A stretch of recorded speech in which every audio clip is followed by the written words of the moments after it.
Senhoras e senhores, bom dia. É com satisfação que a Universidade Federal do ABC, na pessoa do magnífico reitor Klaus Capelli, recepciona a todos para a aula magna, intitulada Notável, mas não especial, as vantagens e o custo de termos o maior cérebro primata. Estamos aqui hoje para oficializar, nesta cerimônia, o início das aulas do ano letivo aos ingressantes de 2014. Convidamos o magnífico reitor Klaus Capelli para realizar a abertura do evento.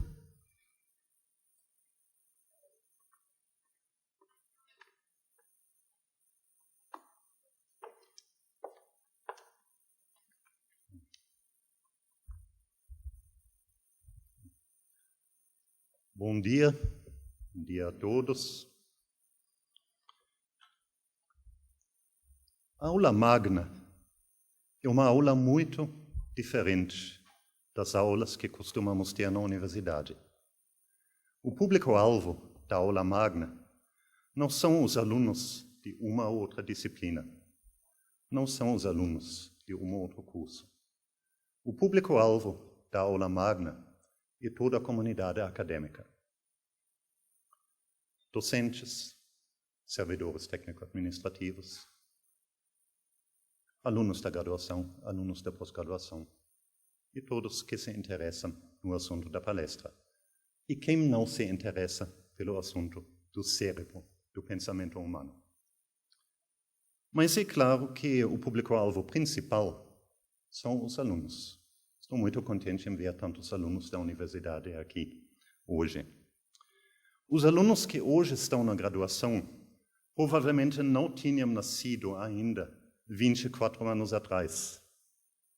Mas 24 anos atrás foi feito um anúncio que chegou a ter um certo impacto nas neurociências, nas ciências cognitivas, que foi um anúncio do que se chamou na época a década do cérebro, que seria a década de 1990 até 1999.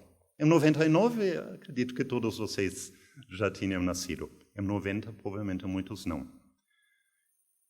A ideia da década do cérebro era priorizar, identificar uma área extremamente desafiadora e focar o interesse das pesquisas em todo o mundo nessa área.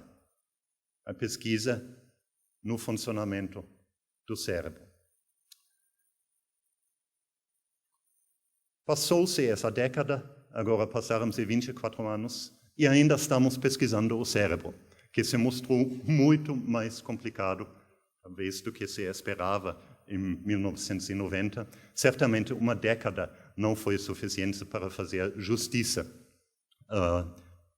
a essa altamente complexa área de pesquisa. Então, muito mais recentemente, em 2013, no ano passado, foram lançadas duas iniciativas, quase que simultaneamente, uma nos Estados Unidos e a outra na Europa, que mais uma vez tentaram focar um intenso esforço interdisciplinar na pesquisa no cérebro, que é a iniciativa do cérebro do governo americano, que prevê um investimento de 300 milhões de dólares por ano, e o projeto do cérebro humano, Human Brain Project, da União Europeia, que prevê um investimento de em torno de 2 bilhões de euros em 10 anos. Então, mais uma vez, pensava-se, no ano passado, numa escala de tempo de 10 anos, uma década. Agora, quem viu a capa da revista Scientific American de março de 2014, poucos meses atrás, essa capa era The New Century of the Brain, o novo século do cérebro. Já temos um reconhecimento que o cérebro como assunto de pesquisa é tão complexo que nem uma década do cérebro, nem 2, nem 3 décadas do cérebro possam fazer justiça a ele. Agora já estamos falando em séculos. A UFBC gostaria de fazer a sua contribuição, seja medida em anos, em décadas ou em séculos. Nós criamos aqui a primeira graduação no Brasil em neurociências uma pós-graduação muito bem avaliada em neurociências e um núcleo interdisciplinar de pesquisas em cognição e sistemas complexos. Então, as neurociências são uma das prioridades dessa universidade, que é uma das áreas mais interdisciplinares e mais desafiadoras que você pode imaginar para se fazer pesquisa e, portanto, também para você ensinar. Por todos esses motivos, nós estamos muito felizes em poder contar hoje para essa aula magna com uma pessoa que está, talvez, mais bem qualificada para falar desse assunto que qualquer pessoa que você possa imaginar. Uma pessoa cujo currículo identifica ela como uma liderança científica, não apenas nacional, mas internacional, na área de neurociências, que é a professora Susana Herculano Rosell. Muito obrigado.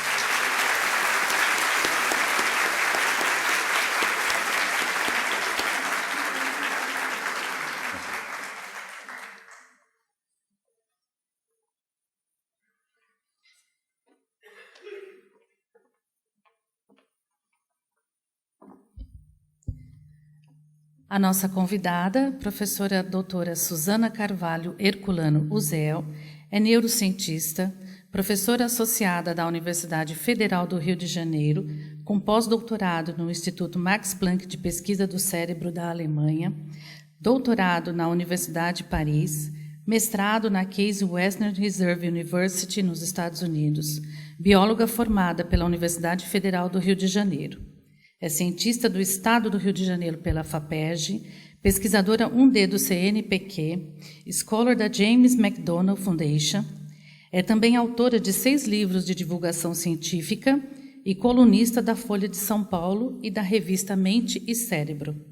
Recebeu o Prêmio Jabuti de Literatura e o Prêmio José Reis de Divulgação Científica. Após essa sucinta apresentação, convidamos a professora doutora Susana Carvalho Herculano Rosell para proferir a aula magna, cujo tema será notável, mas não especial, as vantagens e o custo de termos o maior cérebro primata.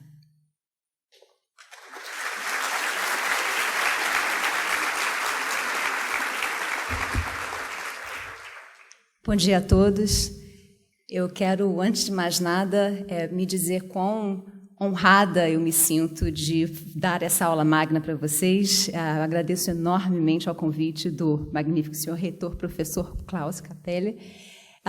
Eu acabei de descobrir várias coisas extremamente interessantes sobre a UFABC e uma delas é que vocês vão se formar em ciências básicas antes de mais nada, né? Como cientistas no sentido mais amplo da palavra, antes de vocês escolherem que área em particular das ciências vocês vão seguir, por exemplo, até neurociência, mas quando vocês fizerem isso, vai ser sabendo que existe uma interação enorme entre as várias áreas do conhecimento, como o professor Klaus estava me dizendo, extremamente bem. Ninguém informou a natureza que existe uma separação entre biologia, física e química. A natureza é o que é e acabou, né? A gente é que aborda assuntos de maneiras diferentes, trazendo os nossos próprios preconceitos, preferências e tudo mais. Bom, e um desses preconceitos é justamente essa ideia de que nós somos extraordinários. Afinal de contas, nós estamos aqui nos perguntando como é que o cérebro da gente funciona, como é que ele é organizado, o que ele tem de tão diferente dos outros, o que nos torna humanos.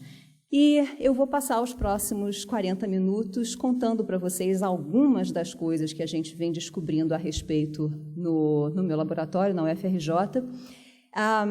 Eu já aviso desde agora que tem várias outras histórias que eu não vou contar para vocês hoje, eu vou mencioná-las aqui e ali. Se alguém tiver algum interesse específico, alguma curiosidade em particular sobre isso, a gente vai ter tempo para perguntas, acho que meia hora, né, depois, então a gente vai ter oportunidade de conversar um bocado sobre várias coisas, mas, nesse sentido, essa aula magna não é exatamente uma aula como eu gosto de dar, onde, a qualquer momento, a exposição pode ser interrompida. Então, por favor, guardem as suas perguntas para o final, a gente vai ter tempo para isso. Mas uma outra coisa, tem duas outras coisas que eu quero mostrar para vocês com as histórias que eu vou contar. Uma delas é que ciência não pode ser baseada em autoridade. Não é porque está escrito num livro ou porque algum figurão respeitado internacionalmente disse que alguma coisa é assim, que a gente deve simplesmente aceitar como 100% garantido que alguma coisa é assim. Muito do que eu vou contar para vocês são revisões, essencialmente, digamos, de coisas que eram consideradas fatos sobre o cérebro humano. A segunda coisa que eu quero mostrar para vocês ao longo da apresentação é como alunos de iniciação científica podem, sim, produzir ciência de primeira qualidade, já desde o começo, né? É uma questão de, eu diria, claro que oportunidade e várias outras coisas, mas eu diria que, sobretudo, interesse. O que vocês fazem, a qualidade do que vocês vão fazer daqui para frente depende de vocês. É o que a gente faz porque a gente quer e não simplesmente porque é o esperado da gente. Então, vamos lá. O que a gente tem de especial? A lista é bastante longa, digamos. Por exemplo, só humanos teriam um polegar opositor, e se vocês virem essas imagens, a gente vê que outros primatas têm a forma da mão com um polegar destacado, como a gente tem também, mas a diferença é que, de fato, um polegar com o grau de liberdade do nosso, ou seja, um polegar que é capaz de se dobrar sobre a palma da mão e tocar todas as pontas dos outros dedos, de fato, com este grau, ou seja, quantitativamente, esse polegar opositor é característica de humanos. Humanos também são os felizes donos da propriedade exclusiva de chorar com lágrimas, de verter lágrimas, né, em situações, em determinados contextos emocionais. Algumas das características que mais me divertem, contudo, são essas daqui. O nosso dedão do pé, normalmente escondido dentro do sapato, a gente não dá muita bola para ele. Sem o seu dedão do pé posicionado e articulado como ele é, você não só não fica em pé, você não corre, você não anda de pé, né? A gente, felizmente, não tem muita oportunidade para se dar conta disso ao longo da vida. A gente vive perfeitamente bem com o dedão do pé lá quietinho, ignorado. Mas, junto com isso, vem outra propriedade bastante valorizada no país, mas por outras razões, que são os glúteos arredondados. Sem essa musculatura dos glúteos organizada como ela é, e isso depende também da disposição dos ossos, você até anda um pouquinho aqui e ali, como fazem grandes primatas, mas você não anda com a desenvoltura que os humanos têm e você não corre, né? Mas, bom, essas são características físicas. Normalmente, quando a gente fala de coisas que só humanos fazem, a gente está pensando de coisas, de habilidades cognitivas, como, por exemplo, lidar com numerosidades, tecer relações abstratas entre informações, usar símbolos para representar informações não disponíveis aos sentidos no momento, usar símbolos como linguagem, então, usar outro tipo de símbolo, digamos, que são objetos que podem ser usados para um determinado fim, que é o que a gente chama de ferramentas. A gente também é capaz de se colocar no lugar do outro, de inferir, isso é o que se chama teoria da mente, você inferir o estado mental alheio, que é, por sua vez, fundamental para outra capacidade, por muito tempo considerada exclusividade humana, que é a capacidade de mentir e ludibriar. Ou seja, não simplesmente dizer inverdades, é dizer inverdades sabendo que elas são inverdades e com a intenção de manipular o conteúdo mental alheio. Tudo ia muito bem até uns 10, 15 anos atrás, mais ou menos, quando começaram a surgir evidências de que nós não estávamos sozinhos. Papagaios, o mais famoso foi o Alex, que já morreu, um papagaio cinza africano. Papagaios têm conceitos de numerosidade. Grandes primatas aprendem a usar símbolos, aprendem até linguagem com gestos, por exemplo. Pássaros geralmente desprezados por causa do tamanho pequeno do seu cérebro, pássaros são capazes de não só de criar espontaneamente ferramentas, mas também de entender que eles estão sendo observados por um competidor e esconder de mentirinha a sua comida, e assim que o outro dá as costas, eles correm lá, pegam a comida e botam no esconderijo de verdade que eles querem, né? Você só faz isso se você entender o conceito do ponto de vista do outro, e outros primatas também sabem fazer isso. Então, o que a gente vem aprendendo nos últimos anos é que essas diferenças comportamentais ou cognitivas entre humanos e outros animais são diferenças não de qualidade, ou seja, é capaz, não é capaz de fazer isso, e sim diferenças de quantidade. Qual é o grau de elaboração, de sofisticação, de complexidade, de flexibilidade que você tem nesses comportamentos. Quantificar isso, no entanto, continua sendo bastante difícil, embora a gente comece a ver esforços concentrados no sentido de comparar, de medir habilidades cognitivas em espécies diferentes de uma maneira que seja comparável entre espécies, para que a gente possa justamente buscar e entender o que existe por trás dessas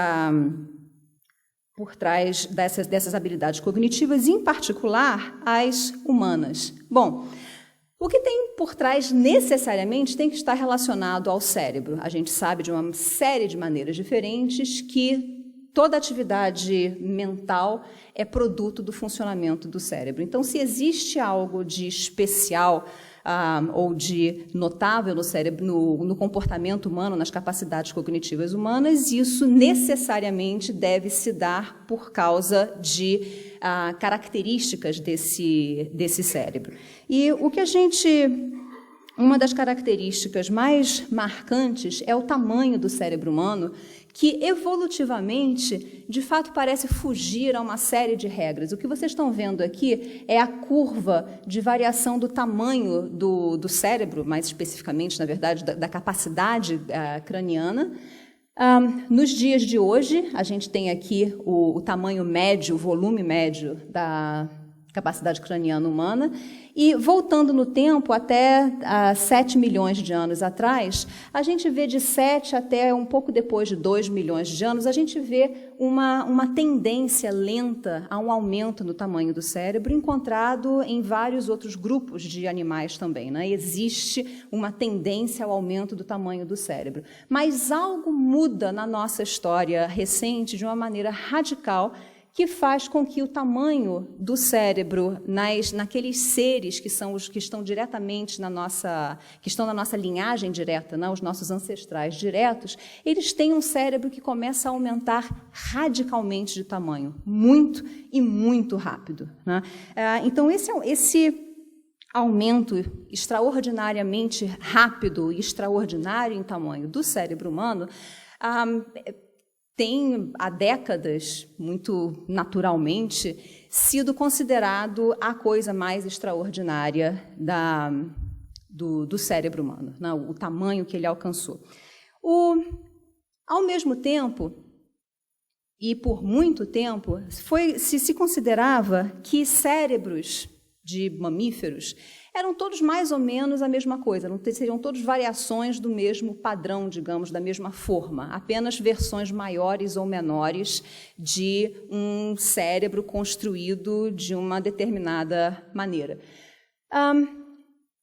Isso traz uma série de implicações. Por exemplo, se cérebros são feitos de neurônios e se a relação entre o tamanho do cérebro e o número de neurônios que esse cérebro possui é a mesma entre espécies diferentes, então se você tem duas espécies, dois animais com cérebro mais ou menos do mesmo tamanho, como esses dois aqui, bastante respeitáveis, de cerca de 400 gramas mais ou menos, esses dois cérebros devem consistir do mesmo número de neurônios, e se neurônios são a unidade fundamental de processamento de informação no cérebro, e deixa eu fazer um parênteses aqui, porque é onde vários críticos rapidamente dizem são as sinapses. Sim, sinapses são unidades ainda menores do que neurônios e sinapses processam informação, mas necessariamente a informação processada por sinapses individuais é integrada por corpos celulares de neurônios. Por isso, até que se prove o contrário, e enquanto isso for útil, a gente vai trabalhar com essa ideia de que a unidade que integra a informação e que passa essa informação adiante no sistema nervoso é o neurônio. Tá? Mas, enfim, voltando à história. Então, se dois cérebros do mesmo tamanho são feitos da mesma maneira, eles devem ter mais ou menos o mesmo número de neurônios, e se eles têm mais ou menos o mesmo número de neurônios, e neurônios são a unidade básica de processamento de informação, então esses dois cérebros, que a gente sabe que são organizados mais ou menos da mesma forma, em termos de distribuição de neurônios no tecido, então esses dois cérebros deveriam ter capacidades cognitivas semelhantes, certo? O problema é que é fácil encontrar exemplos de comparações anedóticas, né, como a gente diz, anedotais, mas que mostram que não funciona muito bem, não. Por exemplo, esses dois cérebros aqui, o da direita pertence a um chimpanzé, o da esquerda pertence a uma vaca. E a gente pode começar a discutir sobre quão capazes cognitivamente vacas realmente são. Eu me divirto muito pensando que talvez elas sejam tão inteligentes, mas tão inteligentes que elas escolhem ficar na moita e não deixar ninguém descobrir que elas estão lá com atividade mental extremamente rica, interna, quietinhas no pasto, mas eu acho que no final do dia, quando a gente se dá conta que a gente come vacas, elas, enfim, não parecem ser tão capazes cognitivamente quanto primatas com o cérebro do mesmo tamanho. Deixa eu só lembrar que, nota, é exatamente por causa desse tipo de comparação que a gente precisa de ferramentas que permitam quantificar comportamento para que a gente não precise, para que a gente possa não ficar simplesmente no achismo e nas anedotas, né, sobre como vacas se comparam a chimpanzés. Mas, enfim, vamos continuar com a história. Uma outra implicação dessa possibilidade de cérebros serem feitos da mesma maneira é que, quanto maior for um cérebro, mais neurônios, então, ele deveria ter, se for verdade que todos são feitos da mesma maneira. Com mais neurônios, então, quanto maior o cérebro, maior deveria ser a sua capacidade cognitiva, certo? Porque maior o número de unidades de processamento de informação ele tem. E é aqui que a coisa fica realmente feia para o nosso lado, porque nós somos os donos daquele cérebro ali, 1,5 kg, mais ou menos, nem de longe o maior cérebro na face da Terra. Só para dar um exemplo, o elefante tem um cérebro que pesa 3 vezes mais do que o cérebro humano. Ele tem um cérebro de elefante, eu já tive um na mão, eu vou mostrar para vocês daqui a pouco. Um cérebro de elefante tem o tamanho do antebraço da gente, né? Nem caberia na nossa cabeça. E, no entanto, a gente gosta de considerar que nós somos mais capazes cognitivamente do que elefantes. É por isso, então, que tradicionalmente na literatura, os argumentos são variados, mas eles giram em torno de essencialmente o mesmo conceito. Bom, o cérebro do elefante pode ser maior, mas o nosso é melhor. Melhor em que sentido? Melhor, por exemplo, porque o nosso é proporcionalmente maior para o corpo que a gente tem. Por trás disso vem toda uma série de dados que eu não vou mostrar para vocês, que mostram que quanto maior o corpo do animal, maior é o cérebro que acompanha esse corpo, né? Existem variações aí dentro, mas, enfim, é uma correlação boa o suficiente para você fazer você esperar que, se um gorila tem um corpo de 2 a 3 vezes maior do que o corpo humano, o gorila deveria ter um cérebro, não 2 a 3 vezes maior, mas deveria ter um cérebro maior do que o cérebro humano, certamente, né? E, no entanto, o nosso cérebro é 3 vezes maior, em média, do que um cérebro de gorila. É essencialmente por conta da comparação entre humanos e grandes primatas, onde a gente vê que o corpo humano é menor do que o de grandes primatas, mas ainda assim tem um cérebro maior do que o de grandes primatas, que se considera que o cérebro humano é especial nesse sentido de ser maior do que deveria ser. E isso é importante, ou seria importante, porque um corpo maior supostamente precisa de mais neurônios para dar conta desse corpo, e se você tem mais neurônios do que você precisaria ter para dar conta desse corpo, então isso tudo seriam neurônios extra, certo?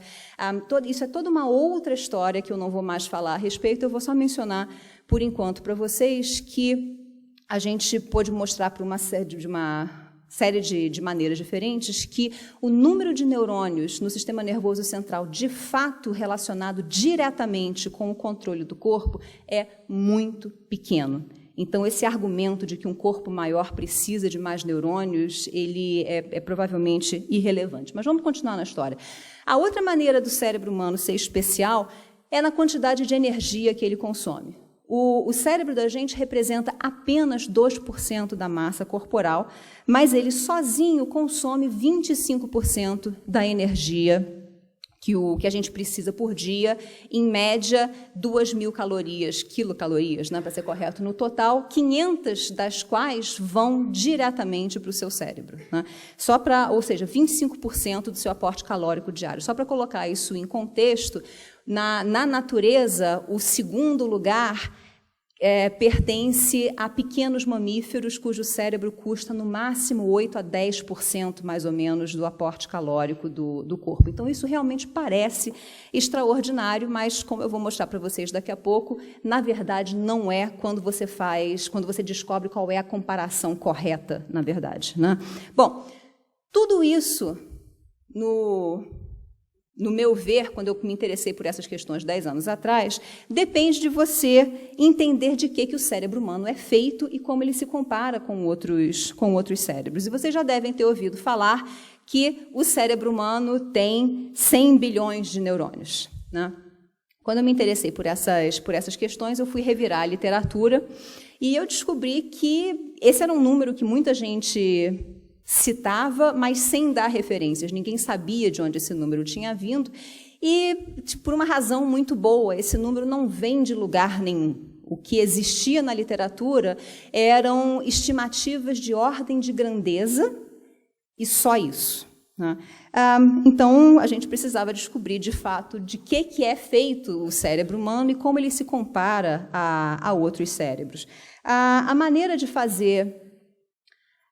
de determinar de quantas células é construído um cérebro, tradicionalmente, consiste em você usar estereologia, ou seja, depende de você pegar um cérebro inteiro, fatiar esse cérebro inteiro sem perder nenhuma fatia e usar técnicas de amostragem para estimar o número de células em regiões diferentes e daí você inferir o número total. O problema é que essa técnica é maravilhosa quando você lida com estruturas bem delimitadas, de preferência pequenas, né, aí com uma distribuição homogênea de células. O problema é que, como vocês estão vendo aqui nessa imagem do cérebro humano, a densidade de células é completamente diferente, às vezes de 1 milímetro para outro dentro do cérebro. Então, aplicar essa técnica era essencialmente proibitivo para estudar cérebros inteiros, né? O que a gente fez, então, foi criar um método novo, que a gente chama de fracionador isotrópico, mas no nosso laboratório a gente chama de sopa de cérebro, porque essencialmente do que isso consiste. Você pega um cérebro e transforma em sopa, já vou mostrar mais ou menos como, e a vantagem disso é que essa sopa, por definição, é uma distribuição homogênea, um líquido, onde os núcleos estão distribuídos de maneira homogênea, e você pode, então, quantificar esses núcleos simplesmente pegando um número pequeno de amostras dentro dessa suspensão. Como é que isso funciona na prática?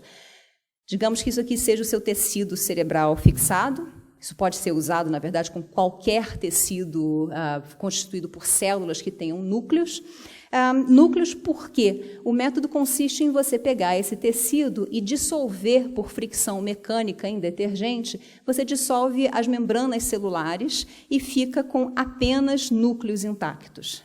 Intactos porque a composição da membrana deles é completamente diferente. Além disso, esses núcleos estão fixados. Então, eles são extraordinariamente resistentes à destruição mecânica e por detergente. Para quem sabe o que é SDS, é um detergente extremamente forte que a gente usa para dissolver qualquer coisa em laboratório. Eu, uma vez, por engano, botei esses núcleos numa solução de 20% de SDS e ainda assim os núcleos estavam absolutamente intactos, né? A vantagem de você ter agora uma suspensão de núcleos livres é que, como isso é uma suspensão, você pode simplesmente agitar essa suspensão e tornar a distribuição de núcleos homogênea, o que permite, então, que você tire agora pequenas amostras, coloque ao microscópio e conte quantos núcleos você tem por ml da sua suspensão, se você conhece o volume da sua suspensão. Em não mais do que 1 hora, você conhece o número total de núcleos. Aqui, só para vocês terem uma ideia da aparência dos núcleos dissociados das células, eles são todos perfeitamente íntegros, fáceis de ver, fáceis de se contar, aqui com um aumento maior. E se você tiver células com morfologia diferente, você pode usar essa morfologia como critério para identificar células. Por exemplo, isso aqui é um núcleo de uma célula de Purkinje no cerebelo, então a gente pode se basear simplesmente nessa característica, mas se não, você pode usar a marcação com um anticorpo que marca essencialmente todos os neurônios no tecido, e as setas cheias mostram a posição de 2 núcleos que pertencem a neurônios. A gente vê com a expressão desse antígeno, que é NeuN, e vocês veem que todos os outros núcleos aqui não apresentam não expressam esse antígeno. E é essa característica, então, que a gente usa para distinguir, primeiro, para contar quantos núcleos tinha no tecido, e, portanto, desde que toda célula tenha um e somente um núcleo, se você conhece o número de núcleos, você conhece o número de células, né? E usando marcadores específicos, por exemplo, NeuN, você pode determinar qual porcentagem de todas aquelas células são neurônios, portanto, em algumas horas você conhece o número total de neurônios no tecido. Fazendo isso, e isso foi trabalho de mestrado do Frederico Azevedo no laboratório, em colaboração com Roberto Lente, uma equipe da Faculdade de Medicina da USP, a gente pôde, então, finalmente descobrir de quantos neurônios, em média, é feito o encéfalo humano, e a média está ali em cima, são 86 bilhões de neurônios e mais ou menos um número equivalente de outras células.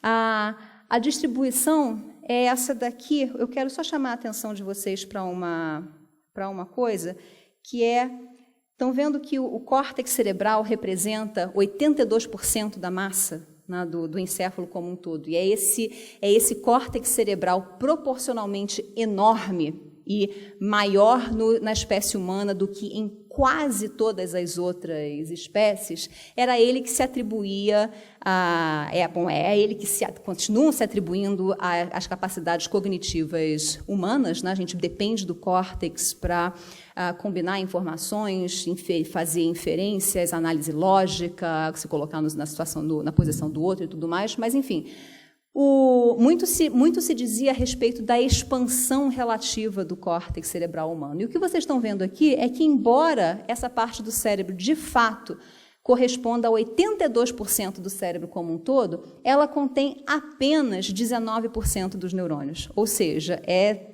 de quase que tamanho puro, né? O número proporcional de neurônios é bastante pequeno, e mais do que isso, e essa é uma outra história que eu não vou contar para vocês em detalhes, essa proporção aqui, cerca de 20% de todos os neurônios do encéfalo são encontrados no córtex cerebral, essa é a mesma proporção que a gente encontra no camundongo, no rato, em todos os outros mamíferos que a gente já estudou até agora, com a exceção do elefante, que vai ser a última história que eu vou contar para vocês hoje.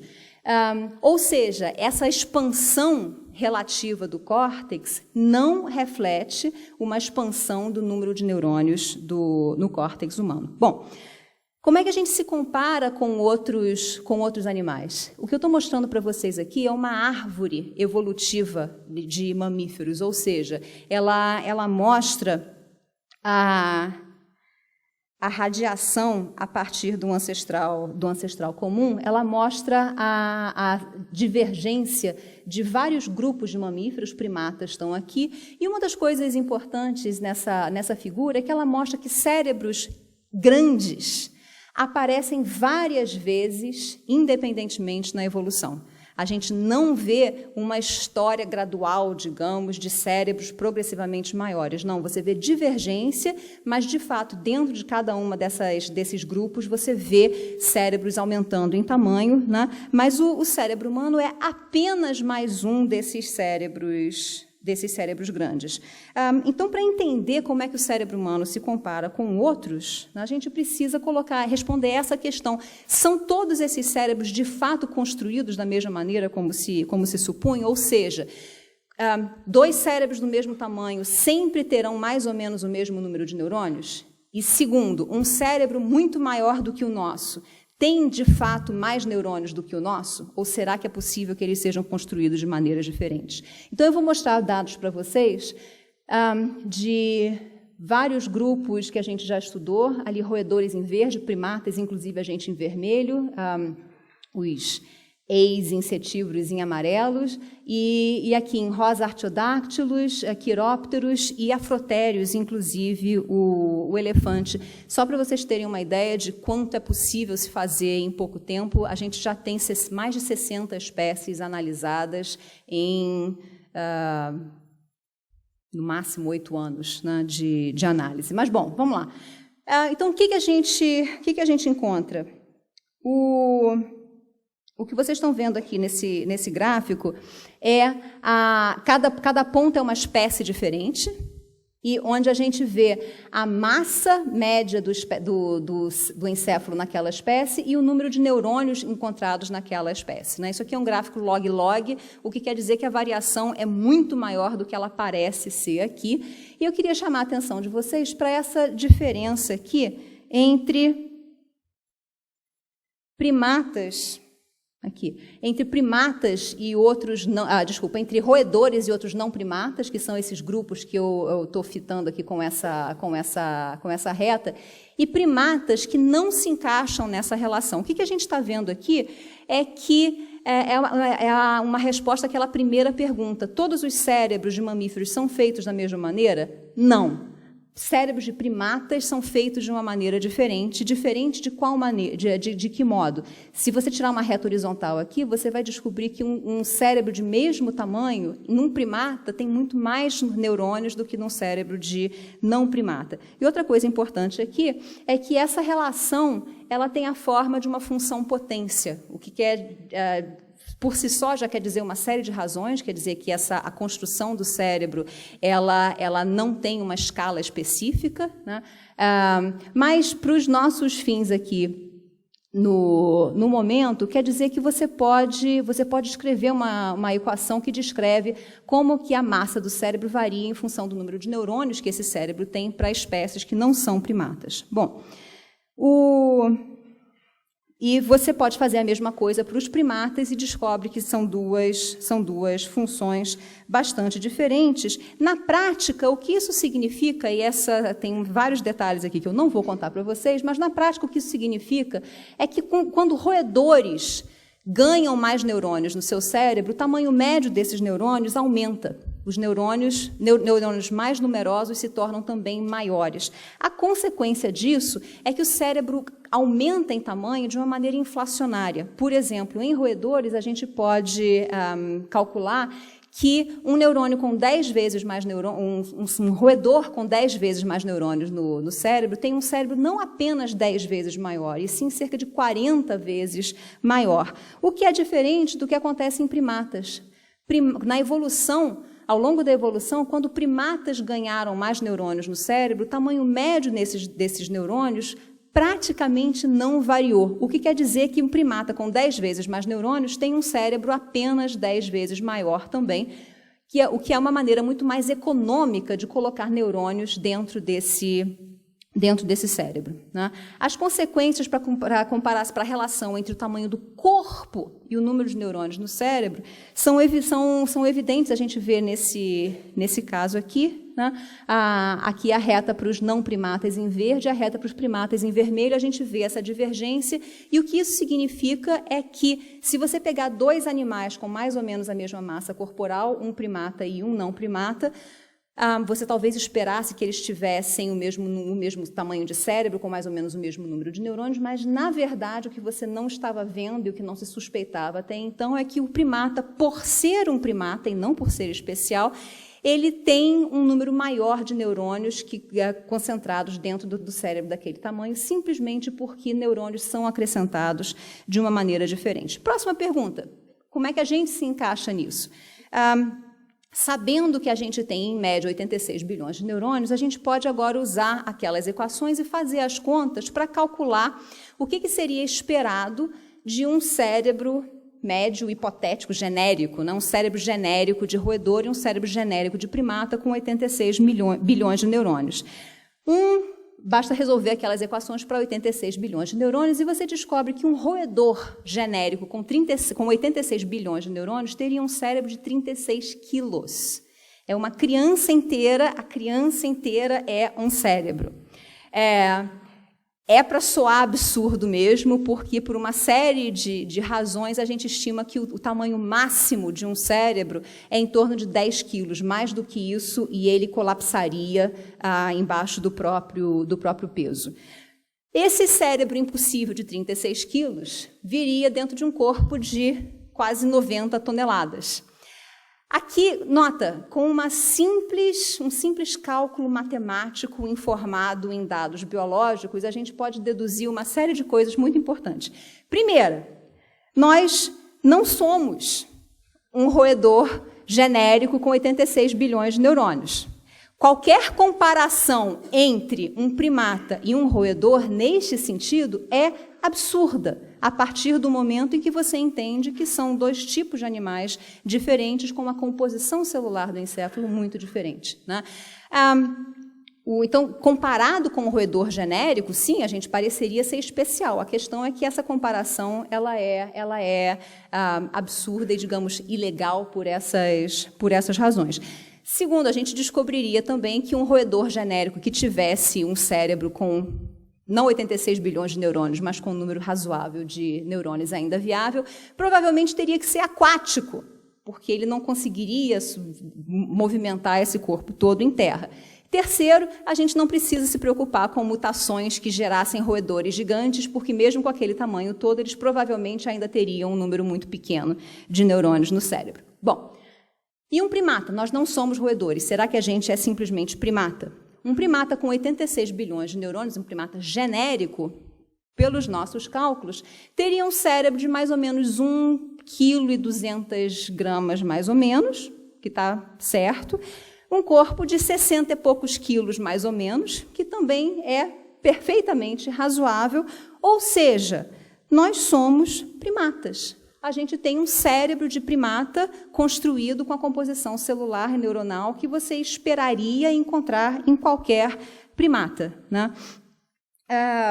Então, tem uma outra história aqui que eu também não vou contar para vocês, posso mencionar depois para quem tiver interesse, é que dentro desse córtex, uma das... Digamos, um dos conceitos populares na literatura é que a porção pré-frontal, em particular, seria relativamente aumentada no cérebro humano comparado com outras espécies, mas a gente pode mostrar que também não é. A distribuição de neurônios ao longo do córtex humano é semelhante à distribuição de neurônios que você encontra em outros primatas, né? E, aliás, o córtex, a porção pré-frontal, ela tem um número relativamente bastante pequeno de neurônios do córtex, são 8% só. Bom, se o cérebro humano não é especial, por que custa tão caro? Usando dados da literatura, que mostram quanta glicose, ou seja, quanta energia o cérebro de espécies diferentes custa por minuto, e agora que a gente conhecia o número de neurônios que compõem cada um desses cérebros, a gente pôde calcular pela primeira vez qual deve ser o custo médio por neurônio de encéfalos diferentes. E o que vocês podem ver nessa figura aqui na tabela do lado direito, é que a variação do custo energético médio por neurônio é surpreendentemente pequena quando você compara seres tão distintos quanto camundongos, babuínos e humanos. Mais do que isso, o que a gente constata, se vocês olharem essa parte aqui de baixo, é que o consumo total de energia de um cérebro é uma função linear, simples, do número de neurônios que esse cérebro tem. Quanto mais neurônios o cérebro tem, mais energia custa manter esse cérebro de uma maneira tal que a gente pode estimar que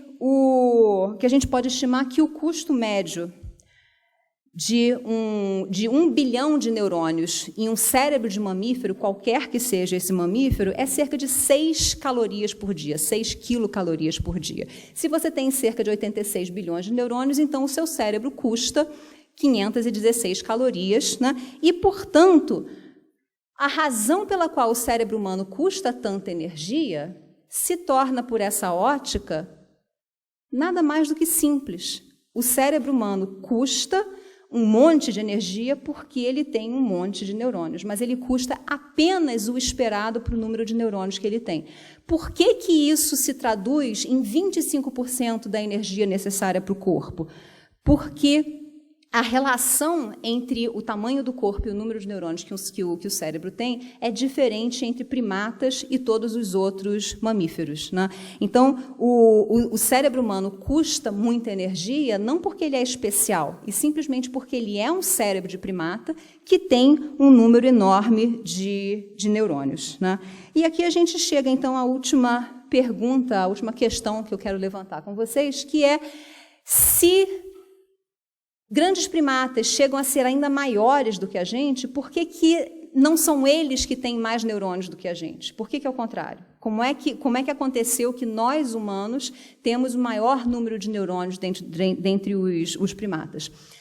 Quando a gente constatou quão caro, em termos de energia, era sustentar um cérebro com muitos neurônios, e sabendo que aumentar o tamanho do corpo também tem um preço energético, a suspeita, pelo menos para a gente, se tornou bastante simples. Talvez, na verdade, grandes primatas não consigam sustentar energeticamente as duas coisas, um corpo grande e um cérebro grande, cheio de neurônios também, né?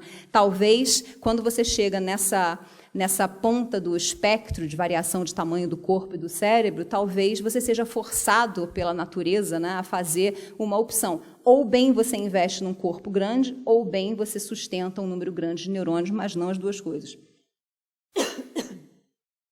Como é que a gente testava isso? Isso foi o trabalho de iniciação científica da Karina Fonseca Azevedo no laboratório. Ela revirou a literatura atrás de dados relativos ao aporte calórico de diferentes espécies de primatas de acordo com a sua dieta. Quer dizer, quantas horas por dia primatas diferentes comem e quantas calorias eles conseguem com essa alimentação.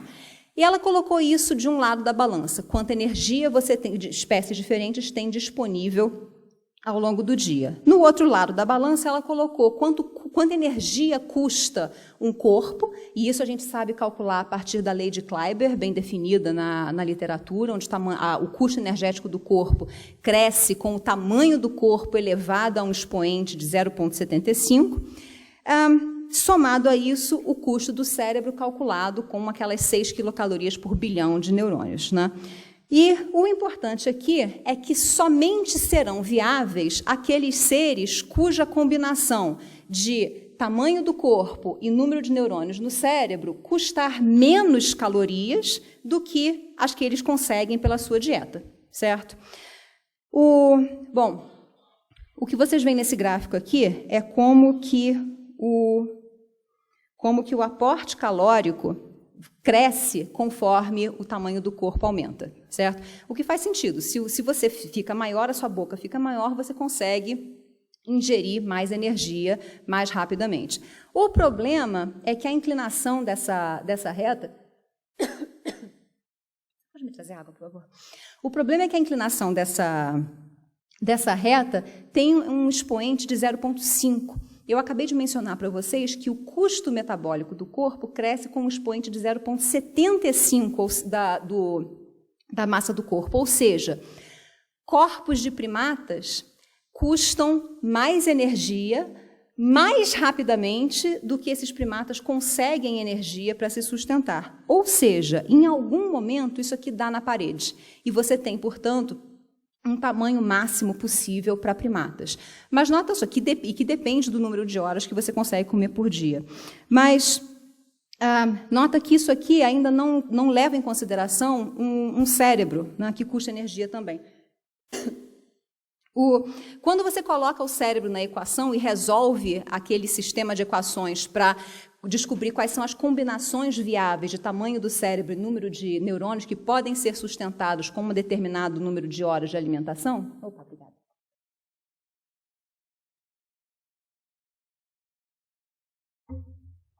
Aí você descobre que um primata genérico que se alimente 8 horas por dia, ele pode sustentar um máximo de 53 bilhões de neurônios, mas, nesse caso, o corpo dele só pode pesar 25 quilos. Se esse primata quiser, entre aspas, ter um corpo maior, ou seja, em termos mais biologicamente corretos, um primata que tenha um corpo maior, que pese 50 quilos, não consegue sustentar o mesmo número de neurônios. Para aumentar o tamanho do corpo, é preciso abrir mão de número de neurônios. Até que você chega num ponto onde um primata que coma só 8 horas por dia, ele não consegue pesar 150 quilos e ainda ter energia disponível para sustentar um cérebro. Onde é que orangotangos e gorilas se encaixam aqui na faixa dos 30 e poucos bilhões de neurônios, em torno de 75 quilos, e humanos com 86 bilhões de neurônios, se a gente comesse 8 horas por dia, a gente já seria inviável. Eu espero que nesse momento vocês estejam tentando fazer contas mentais. Não, peraí, quantas horas por dia eu passo comendo? Fica bem abaixo das 8 horas. Pelas nossas contas, para os nossos ancestrais, e o que vocês estão vendo aqui são curvas de viabilidade, ou seja, as zonas coloridas indicam as combinações de tamanho do corpo e número de neurônios que seriam viáveis, né, para um determinado número de horas de alimentação. Então, só para chamar a atenção para poucos aqui, o gorila está aqui, ele se sustenta comendo em torno de 8 horas e meia por dia, e esse é mais ou menos o limite do que ele pode fazer. Mais do que isso, não dá não, eles perdem peso, inclusive. Os nossos ancestrais teriam precisado comer essencialmente 9 horas e meia por dia, se eles tivessem mantido a mesma dieta que os primatas modernos têm.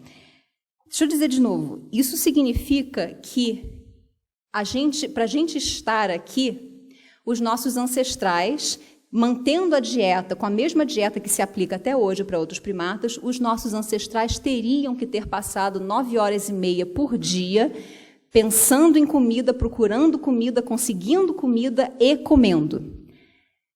Como os gorilas e orangotangos modernos mostram, isso não é viável. Portanto, a gente não deveria estar aqui, certo? Não energeticamente. Fato óbvio, nós estamos aqui. Então, algo mudou. O quê? Eu mostrei para vocês que o cérebro da gente tem tantos neurônios quanto deveria ter, custa tanta energia quanto deveria custar. Então, a única alternativa que resta é encontrar, de alguma maneira, mais energia a partir da alimentação. Ou você... essencialmente, a única maneira de conseguir isso é mudando a sua dieta. Uma das maneiras possíveis, e talvez isso tenha nos dado aos nossos ancestrais aquela primeira vantagem evolutiva, é passando a comer coisas que a gente hoje torce o nariz, mas essencialmente comendo outros cérebros e medula óssea. A outra alternativa é cozinhando. E o que eu vou mostrar para vocês nesses últimos 5 minutinhos é que faz todo sentido quando você junta a história do registro fóssil, da invenção da cozinha, ou seja, do uso do fogo para modificar alimentos em torno de 1,5 milhão de anos atrás, e essa modificação drástica na curva de evolução do tamanho do cérebro. Tudo isso por quê? quando você cozinha os alimentos, essencialmente o que você está fazendo, também soa bastante nojento, é você pré-digerir os alimentos de uma maneira bastante menos nojenta do que moscas fazem, né, vomitando enzimas em cima da comida antes de botar para dentro, mas, de certa forma, é por aí, porque a cocção quebra as moléculas, né, previamente, antes de você colocar a comida dentro da sua boca. Quando você faz isso, o alimento já está mais macio, então você consegue mastigar o alimento com muito menos esforço, você mastiga ele inteiramente também, portanto, toda aquela comida é transformada em uma pasta que, ao chegar no seu estômago, fica completamente exposta às enzimas alimentares. Quando chega no intestino, a absorção é de 100%.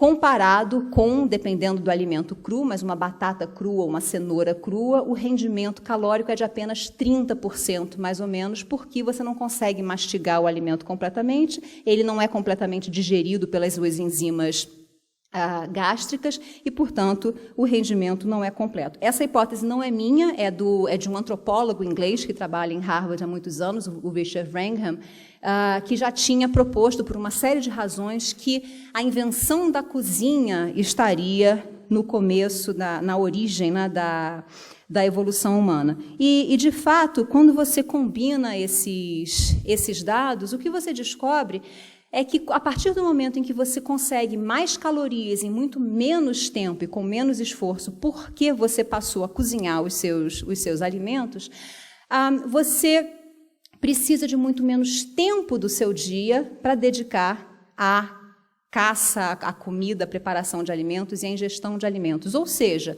nota, quanto maior o seu cérebro vai ficando, mais tempo você precisa passar cuidando da sua alimentação.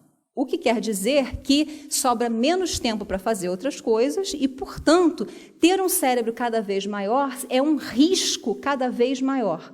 Mas a invenção da cozinha acaba com esse risco e transforma agora ter um cérebro grande em vantagem, em benefício, né? E isso explica, então, pela primeira vez e de uma maneira bastante simples, como que o tamanho do cérebro humano aumentou enormemente e muito rapidamente nos últimos 1,5 milhão de anos, mais ou menos, que coincidem perfeitamente bem com a invenção da cozinha, né?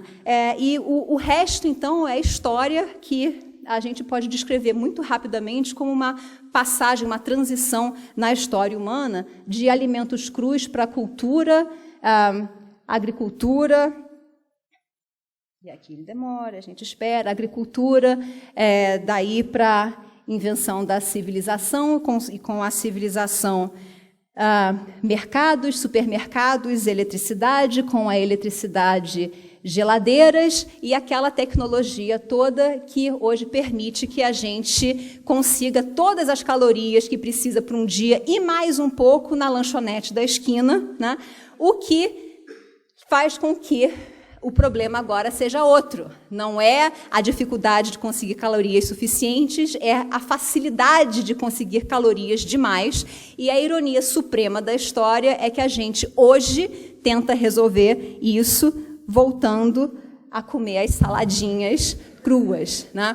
Que para os adeptos do crudivorismo, que gostam de me mandar e-mails dizendo: tá vendo? O crudivorismo prova que você está errada. A gente pode perfeitamente sobreviver à base de uma dieta crua. Eu, sim, pode, mas ainda bem que os seus ancestrais gostavam de uma comida cozida, porque senão você não teria chegado a esse ponto onde a gente pode até mesmo se dar ao luxo de comer comida crua. Mas, enfim, para terminar a história. Então, eles podem ser maiores, mas a diferença é que a gente tem mais neurônios, né? E para fechar, o que a gente pode dizer sobre aquela comparação, então, que seria um teste dessa hipótese de que a capacidade cognitiva depende de número de neurônios? Bom, a gente precisa determinar de que cérebros maiores ainda do que o cérebro humano são feitos, e a expectativa é que eles deveriam ter menos neurônios do que o cérebro humano, apesar do tamanho enorme que eles têm, né? Então, em colaboração com o Paul Menger, na África do Sul, a gente analisou a composição celular de um encéfalo de elefante africano, com módicos 5,2 kg. Vocês podem imaginar que isso é esforço coletivo de várias pessoas. Esse trabalho acabou de ser publicado. E a gente vê aqui que o número está meio cortado ali em cima, mas o cérebro do elefante, o encéfalo do elefante, para ser mais correto, como um todo, contém 257 bilhões de neurônios. Isso é essencialmente 3 vezes mais do que um encéfalo humano.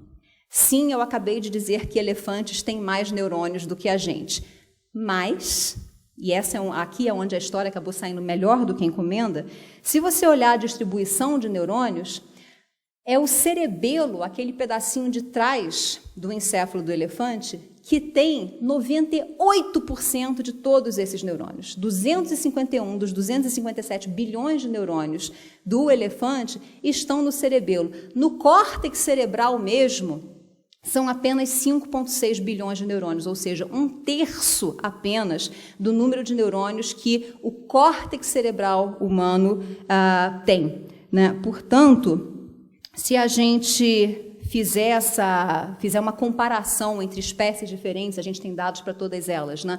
Se você for, digamos, ranquear essas espécies por tamanho do cérebro, você descobre que o elefante, né, sai por cima e baleias ainda mais. Só que a gente sabe que a gente hoje entende que o tamanho desse encéfalo é consequência de um programa de desenvolvimento que faz com que neurônios diferentes tenham tamanhos diferentes em espécies diferentes e, portanto, o tamanho do cérebro não é uma indicação direta de quantos neurônios esse cérebro tem, muito menos o córtex cerebral. Se você trocar esses valores agora por número de neurônios no córtex cerebral e refizer esse ranking, aí sim, o que você descobre é algo que faz um enorme sentido intuitivo, embora, como eu estou falando desde lá da frente, a gente ainda precisa encontrar dados que permitam a gente fazer uma comparação sistemática, né, de capacidade cognitiva, mas, mesmo assim, é extremamente promissor, porque o que o número de neurônios corticais mostra é que,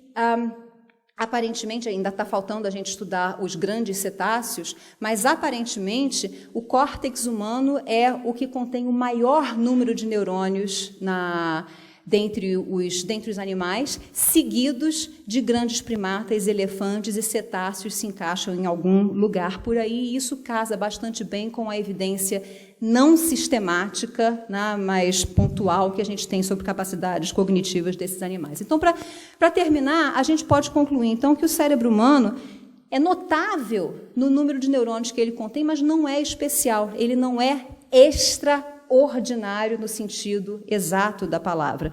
Ele custa muita energia porque ele tem muitos neurônios. Mas nesse sentido ele custa apenas a quantidade esperada de energia, que, no entanto, somente se torna viável quando você modifica a maneira de conseguir energia. O que talvez explique, isso é o que a gente está terminando, é um estudo que a gente está terminando de fechar agora, isso talvez explique por que nenhum outro animal consegue chegar perto de ter o número de neurônios corticais que a gente tem. Esses neurônios custam muito caro e, para sustentar um número enorme de neurônios, é preciso uma quantidade enorme de calorias que, na natureza, como não tem fast food, não é possível conseguir. A gente conseguiu, os nossos ancestrais conseguiram burlar as regras, né, e conseguir esse número maior de neurônios, então, que permite que a gente tenha quantitativamente uma capacidade cognitiva mais flexível, mais rica, com um repertório mais elaborado e complexo do que outros animais com menos neurônios, né? Então, em 2 frases, qual é a vantagem de ser humano? Eu diria que é que a gente tem o maior número de neurônios no córtex cerebral, e isso conquistado graças à invenção da cozinha mesmo, bastante apropriado, que o almoço é daqui a pouquinho, né? Então, vocês podem almoçar pensando na comida de uma outra maneira. Eu certamente passei a olhar para a minha cozinha e fazer assim, porque sem isso, né, a gente não estaria aqui, e sem toda a equipe que colaborou para todos esses trabalhos e mais vários outros que eu não mencionei, O Roberto Lente foi meu colaborador quando eu comecei a trabalhar na UFRJ, foi com ele que a gente desenvolveu esse método, que a gente pôde aplicar, então, em colaboração com cientistas de vários países. E, se eu posso deixar mais um recado para vocês, é esse: viajem. Exponham-se a outras ideias, vão falar do seu trabalho para outras pessoas. Não tem como esperar fazer ciência de primeira qualidade em qualquer país, e não apenas no Brasil, se você não sair do seu mundo e comunicar os seus achados, não importa se exatamente corretos ou não. A ciência é uma história de reescrever conhecimento, reinterpretar o que a gente vai descobrindo à luz de todo esse corpo que se acumula. Transformações são necessárias de vez em quando, a gente aprende um bocado com isso, mas, sobretudo, a oportunidade de falar do seu trabalho, de trocar ideias, de ouvir a opinião de outras pessoas sobre o mesmo assunto que te interessa, isso não tem preço. Então, formem-se e saiam daqui. Muito obrigada, bom dia para vocês.